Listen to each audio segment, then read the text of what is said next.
Hey y'all, today I'll be showing you how you can make this cookie snow globe. I will be showing how I fill the snow globe, how I sculpt the cookie on the front, and then how I create the cookie topper using my new cookie mold.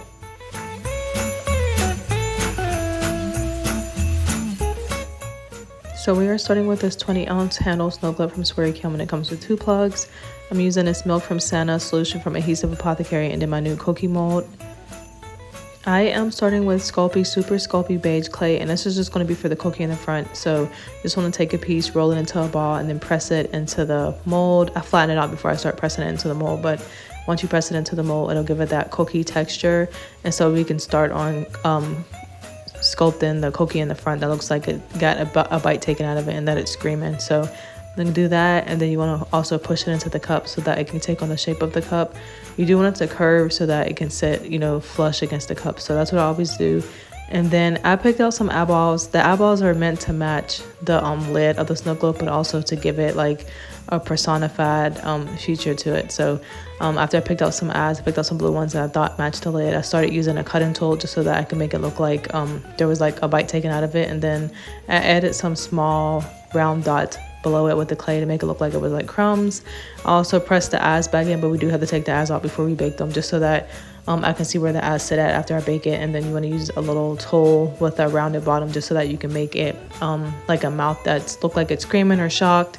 You can make the hole however big you want, but I made mine really big just so that it would appear like it was screaming or like it was shocked. So that's how that looked. I know it looks kind of creepy right now, but it'll come together once we start painting it. So I always add mine onto foil, and I have a ball of foil that's kind of curved so that it can still keep the shape of the cup while it's baking. I put it in my oven at 275 for 15 minutes, and then again you want to remove the eyes because you can't bake those. So you can add those back after it's done baking, but that's what I did so far. You also want to take like the little what would be the cookie crumbs off also. So while that's baking, I'm going to start working on my cookies. So with my mold, you can use clay with it, or you can just use epoxy. I'll show you how I use the epoxy later in the video, but right now I'm just going to paint on some chocolate chips. So you can use puffy paint, you can use acrylic paint, you can use whatever paint you got, and just paint on wherever you see the chocolate chips to fit. So that's what I'm kind of doing right now. These 2 cookies I made, they're kind of like a lighter beige color. I really love how it turned out, but then later in the video you start seeing me make my cookies a little darker. So I kind of went with a darker color a little bit more, but you can make yours whatever color you want using epoxy that you use to fill it up. So that's basically all I'm doing right now. And you're gonna have to do this to every cookie. Just paint on the chocolate chips just so that you can have like that look, or you can leave it plain. It might look like a sugar cookie. Never know, but that's just what I did just to make the chocolate chip look. So yeah, moving on, we're going to fill the snow globe. So I'm using milk for Santa from Adhesive Apothecary, but I'm going to add it into this empty bottle that I have that has like a tip that I really love using from Adhesive Apothecary. So I'm just going to put some of that milk for Santa in there, and then I'm just going to squeeze it into the snow globe.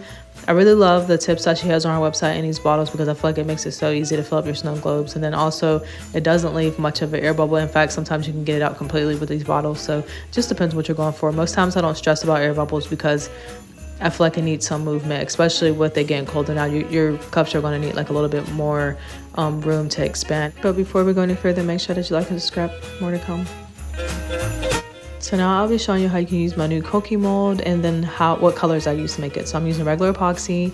I'm using this darker brown alcohol ink. I feel like this 2 steps is what really makes it that perfect cookie color. So alcohol ink, you only need a drop of white acrylic paint, and then mix that together, and it'll give it like the perfect cookie color. I really love this color, and I'll show you later on like how all my cookies turned out, but I feel like this is what makes the perfect chocolate chip cookie color. And it just depends on like anyways how you like your cookies anyways, because if you like them a little lighter or a little darker, you can go for that. But this was the perfect color to me. This is what I thought made it look more realistic. So after you get done mixing it in, you want to go ahead and pour it into the mold, let it dry. With my mold, you only want to use regular epoxy. You can use deep pour, but I don't think it's necessary. Definitely don't use fast set because fast set will ruin it, or you can use clay. But that's how it turned out. And like I said before, you can go back and paint it with any paint to get the chocolate chip look. But I really love the darker color for the chocolate chips. I just think it made it look more realistic. So I'm going to go back to my cookie mold that'll be on the front.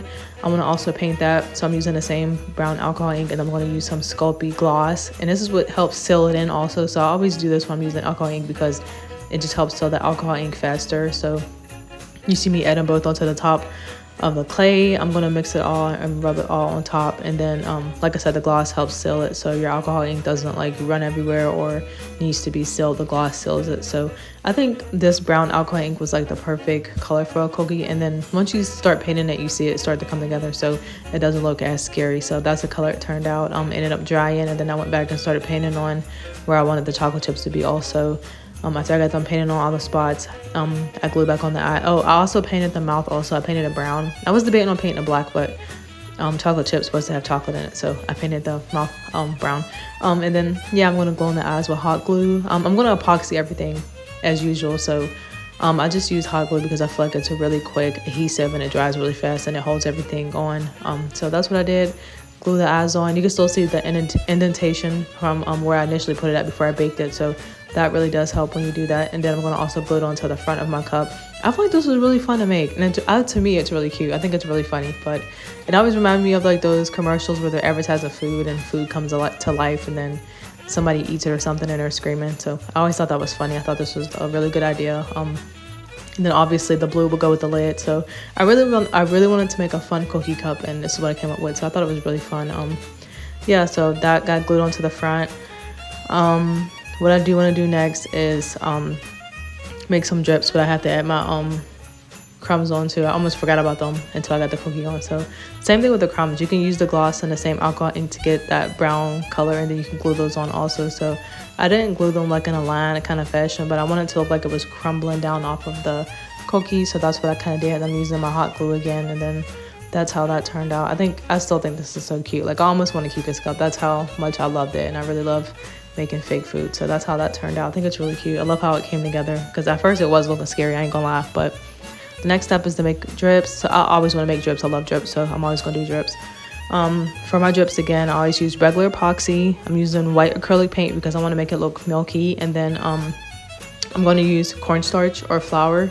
It's your choice, but they both kind of do the same thing, so they just make it thicker. It gives it that thick kind of drip look that I always want to go for. So be mindful of how much flour or cornstarch you're using, because if you use too much, it'll throw off the consistency. So I kind of just add a little bit at a time until I get like a taffy consistency. And you'll know that it's like the right consistency because you can wrap it around your popsicle stick and it'll be thick enough, but it won't be like clumpy, if that makes sense. So, and then I added a little bit of white acrylic paint, and it still kind of gives it like the creamy look, but I really do love how this turned out. And then yeah, it just makes it look thicker. So I'm going around the entire bottom of the cup. I initially kind of wanted to do the top and the bottom, but I didn't seal this snow globe prior to adding the solution in. Again, I didn't have any problems with anything leaking or breaking. And this cup is from Squirrel. I don't have any issues with my suppliers that I get my snow globes from, but if you feel like you want to seal it just in case, you can absolutely do that. You can go ahead and epoxy it before you fill it up, but I did not seal mine prior to that. So yeah, this is just what I did. I added my drips to the bottom. It kind of makes it look like to me, it kind of makes it look like milk splashing up. I just see that imagery in my head when I think about like cereal or a cookie that you dip into milk. So that's what I thought about. And then I'm also going to add the rest of the epoxy left over to the bottom so that my plug is sealed in.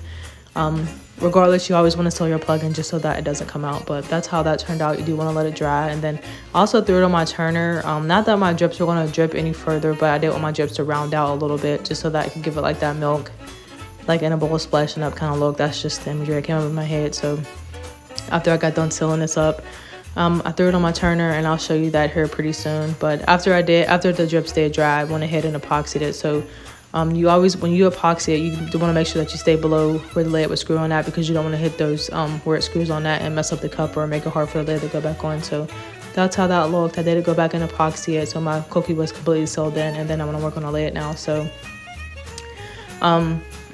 yeah, I'm using the same thing as usual. Like I said, I really love the color difference. I really love the darker kind of color cookies. So that's what I end up making all of my cookies after I made my first batch. That's just what I did from there forth. So I made a bunch of cookies because my thought was really to stack them as high as I could. So I'm not really worried about the straw hole as usual. Once you learn how to make straw holes with a drill and a Dremel, I feel like it opens so many doors so that you can create any kind of topper. So once again, I'm using my hot glue to put everything on temporarily until I go back and epoxy it. I'm trying to figure out how I want to stack it, so I'm kind of playing with it a little bit. like I said, I really wanted to stack it really high, so that's why I made so many cookies. That's just what I really want to do. I made a cookie topper and cup before, and I'll show that here in a little bit. But as I stacked it, I kind of figured that I really wanted to keep the cup as it was. So at this very moment, I wasn't going to drill a straw hole. Now, if you want to learn how to drill straw holes, I have so many videos, like every single video back since I've been using my creating my custom molds, where I can show you how to do drill a straw hole. And you just literally just make sure that everything is sewed in, completely dry with epoxy, a few layers, and then you want to go back in with a small drill bit and then a Dremel, and then it'll look literally just like that. Just drill a hole straight up. Once you learn how to do that with a drill and a Dremel, you can make any kind of topper. So that's how my topper turned out. I feel like it looks so realistic to cookies. I really love this entire cup and how it turned out. I feel like it's really fun. Make sure that you grab my cookie mold, because with the holidays coming up, we definitely want to make all kinds of cookie and milk snow globes. I hope everyone loved this. I hope you try it out. I really loved how this turned out. I think creating a cookie in the front was really fun, but I hope everyone loved this, and thank you for watching.